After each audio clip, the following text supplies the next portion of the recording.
पाक फौज जिंदाबाद, पाकिस्तान जिंदाबाद, पाकिस्तान जिंदाबाद, परवेज मुशर्रफ जिंदाबाद, परवेज मुशर्रफ जिंदाबाद।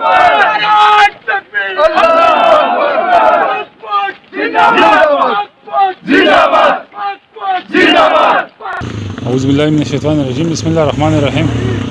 نن زمونږ د مټې تحصیل د امن جرګې د طرفه زه بادر خان د امن جرګې صدر مونږ دا پروګرام جوړ کو چې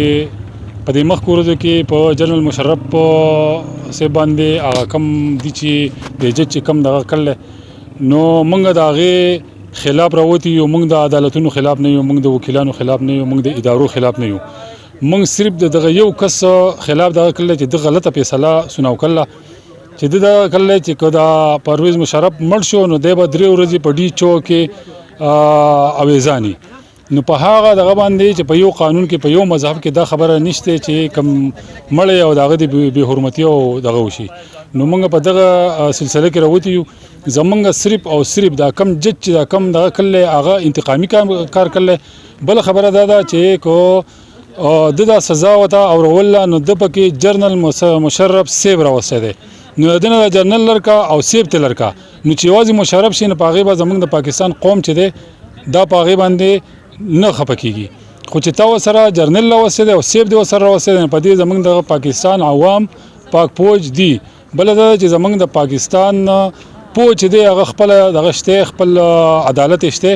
په کار دا چې دا هغه ته حواله کی او مونږ دی وجنه دغه شی چې بهر ملکونه چې دی هغه ته زمونږ د فوج چې دی په دې خبره ډیر دغه ښکاریږي چې د پاکستان آرمي چې دا هغه غدار ده نو په دغه وجه باندې مونږ د مشرف او د پاک فوج او د پاکستان د ادارو په حمایت کې راوتی یو. زمونږ د مټې تحصیل څومره عوام چې دي ان شاء الله دا خو لا وسه دغه د نور د عمر وتی نو ټول خلک چې دی د پاک فوج د ادارو سره او دغه سره په یکجهتۍ باندې دغه شوي دي او مونږ چې دی د مشرف په حمایت کې مونږ د عدالتونو د دې خلاف نه یو، مونږ صرف د دې فیصله چې دا کم جج چې دا فیصله کړله دغه خلاف یو.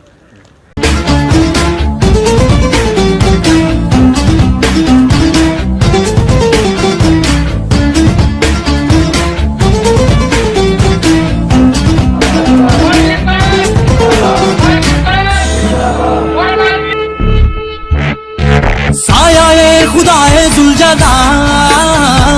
तर्जुमाने माजी शान हाल साया खुदाए जुलजलाल